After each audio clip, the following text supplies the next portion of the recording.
আপনাদের পঞ্চম প্রতিষ্ঠা বার্ষিকীতে এটাই হোক আপনাদের প্রতিশ্রুতি। এই আহ্বান জানিয়ে আপনাদের প্রতিষ্ঠা বার্ষিকীর শুভ উদ্বোধন ঘোষণা করছি। সাংবাদিকতার সুরক্ষা এবং কল্যাণ ফাউন্ডেশনকে কাজ করতে হবে। সেই সাংবাদিকতার মতো এরকম মহান পেশাকে যারা ব্ল্যাকমেইলিং এর দিকে নিয়ে যেতে চায় তাদেরকে চিহ্নিত করতে হবে। সাংবাদিকতার মতো মহান পেশাকে যারা ফ্যাসিবাদের দালালে পরিণত করতে চায় তাদেরকে চিহ্নিত করতে হবে। জনগণের কল্যাণের জন্য ক্ষমতাকে প্রশ্ন করার ক্ষমতা সাংবাদিকদেরকে চর্চা করতে হবে। সাংবাদিকতার মতো মহান পেশার এই ক্ষমতা, অধিকার, দায়িত্বকে সুরক্ষা দেওয়ার জন্যই আপনাদের এই ফাউন্ডেশনের কাজ করা উচিত। তথ্য মন্ত্রণালয় ইতিমধ্যেই সংবাদপত্রের মালিকদের সঙ্গে কথা বলেছে, সম্পাদকদের সঙ্গে কথা বলেছে, সাংবাদিক নেতৃবৃন্দের সঙ্গে কথা বলেছে। আমরা আরো আলোচনা চালিয়ে যাব। আমরা দেশে সাংবাদিকতা জগতে একটা নতুন সুস্থ ইকোসিস্টেম তৈরি করতে চাই। শুধু প্রিন্ট মিডিয়া নয়, ইলেকট্রনিক মিডিয়া থেকে শুরু করে social media, over the top, OTT, সমস্ত জায়গাতেই আমরা একটা নিউ ডিজিটাল আধুনিক মিডিয়া ইকোসিস্টেম তৈরি করতে চাচ্ছি।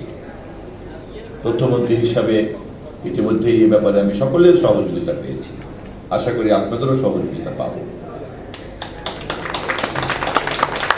এবং আমাদের সরকার প্রধান মাননীয় প্রধানমন্ত্রী জনাব তারেক রহমানের সঙ্গে যখনই সম্পাদক মালিকরা দেখা করতে গিয়েছেন, তারা উচ্ছ্বসিত প্রশংসা করেছেন মাননীয় প্রধানমন্ত্রীকে এবং আমাদের সরকারকে, যে আমাদের সরকারের আমলে তাদেরকে সাংবাদিকতা করার ক্ষেত্রে ন্যূনতম কোনো বিধিনিষেধ আজ পর্যন্ত আরোপ করা হয় নাই।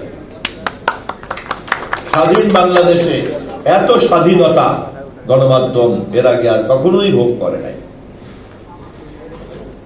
বরঞ্চ আমাদেরকে এখন সতর্ক থাকতে হচ্ছে, স্বাধীনতার নামে সোশ্যাল মিডিয়াতে, ফেসবুকে এবং পরগাছা সমস্ত পত্রিকাতে যাতে ব্ল্যাকমেইলিং এর কালচার না হয়, আমাদেরকে সে ব্যাপারে বরঞ্চ মনোযোগ দিতে হচ্ছে। কারণ প্রতিদিন ঘুরি ঘুরি অভিযোগ আসছে যে সাংবাদিকতার নামে কি অপকর্ম চলছে। আমি আপনাদেরকে এই কথা বলে আমার বক্তব্য শেষ করব যে আপনাদের এই সাংবাদিক সুরক্ষা ও কল্যাণ ফাউন্ডেশনকে এ ব্যাপারে দায়িত্বশীল ভূমিকা নিতে হবে। সাংবাদিকতার মতো মহান পেশাকে আমাদের দীর্ঘজীবী করতে হবে এবং প্রাতিষ্ঠানিক কাঠামো দিতে হবে। আপনাদের পঞ্চম প্রতিষ্ঠা বার্ষিকীতে এটাই হোক আপনাদের প্রতিশ্রুতি। এই আহ্বান জানিয়ে আপনাদের প্রতিষ্ঠা বার্ষিকীর শুভ উদ্বোধন ঘোষণা করছি।